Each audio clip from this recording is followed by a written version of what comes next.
पूर्व retired DIG कहूँ संजय जी हमारे साथ हैं। आज आजसू का दामन थाम चुके हैं, जैसा कि आजसू का ये झंडा आप देख सकते हैं एक गले में है।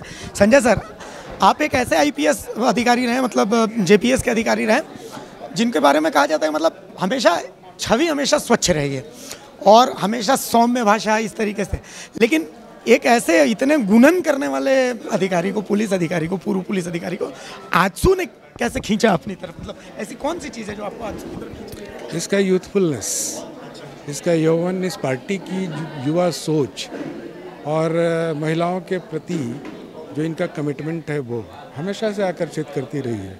मैंने कहा कि 20 साल पहले मैंने इस पार्टी को काम करते हुए देखा था अपने क्षेत्र में, और मुझे ये चीज़ बहुत अच्छी लगी कि ये हमेशा युवाओं को और महिलाओं को फोकस में रखती है। तो इसकी जो ये रवानगी है बहुत अच्छी लगी और मुझे लगता है कि यही इसकी शक्ति है, यही इसकी ताकत है, सौम्यता।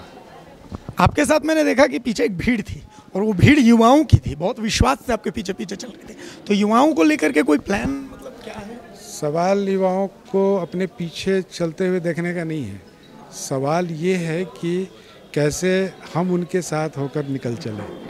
तो हमारी कोशिश यही रहेगी कि हम युवाओं को ये बताने में कामयाब हों कि ये जो देश है, ये जो तुम्हारा समाज है, गांव है, बस्ती है, शहर है, इससे प्रेम करो, अपने पड़ोस से प्रेम करो, अपने माँ बाप से प्रेम करो, और हो सके तो जो सड़क पे गिरा हुआ आदमी है उसकी उंगली पकड़ने की कोशिश करो।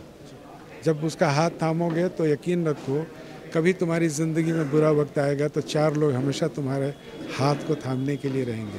तो युवाओं से बड़ी कोई शक्ति नहीं है। ये अगले 40-50 सालों का फ्यूचर प्लान है।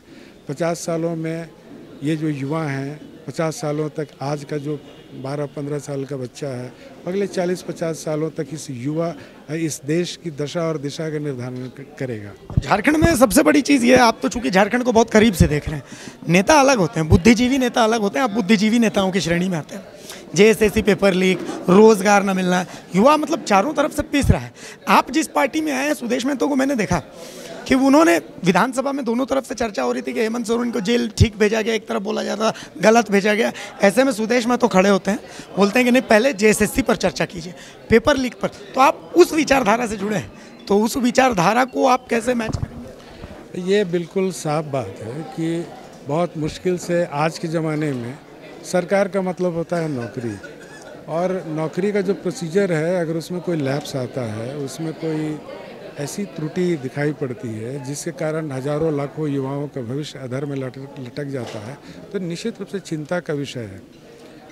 मैं ये मानता हूँ कि सबसे पहले हमारा जो प्रोसीजर है, परीक्षाओं को कंडक्ट करने का तरीका है, उस पर गंभीरता से विचार किया जाए और युवाओं को यकीन दिलाने की ज़रूरत है, उनको एक विश्वास दिलाया जाए कि तुम्हारे साथ दोबारा ऐसा नहीं होगा।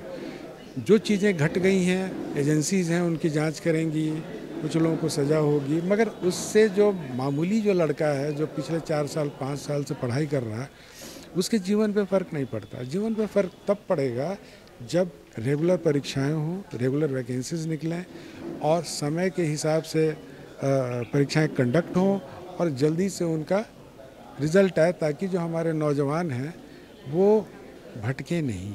उनका एक आखिरी सवाल सर, हुसैनाबाद से आप चुनाव लड़ना चाहते हैं? ये तो पार्टी का मसला है, पार्टी नेतृत्व तय करता है, और अभी विधानसभा चुनाव कहाँ होने हैं। ये तो आपने एक चिड़िया उड़ा दी। नहीं, क्योंकि जिस कम्युनिटी से आप आते हैं उस कम्युनिटी के हिसाब से हुसैनाबाद सीट के हिसाब से आप एक परफेक्ट उम्मीदवार। हमारी जो कम्युनिटी है वो कोई जाति तो है नहीं।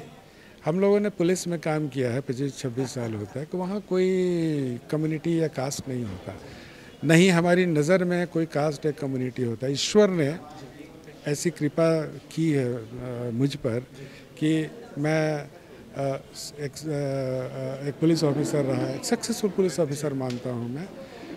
तो ये ईश्वर की कृपा है। और तब आप अगर ये प्रश्न करेंगे कि एक पर्टिकुलर कम्युनिटी से आप आते हैं, तो ये जो प्रश्न है वो तो देखिए संजय जी हमारे साथ इसी मुस्कुराहट के साथ हर सवाल का उन्होंने जवाब दिया है और बहुत ही बहुत ही सधे हुए तरीके से हर सवाल का जवाब दिया है। मैंने जैसा कि कहा कि एक होते हैं नेता, एक होते हैं पढ़े लिखे लिखा नेता, लेकिन ये है बुद्धिजीवी नेता। और ऐसे नेताओं की मुझे ऐसा लगता है राजनीति में, खास करके झारखंड की राजनीति में ज़रूरत है। सहयोगी पिंटू के साथ अभिषेक भारती, TV 45 रांची।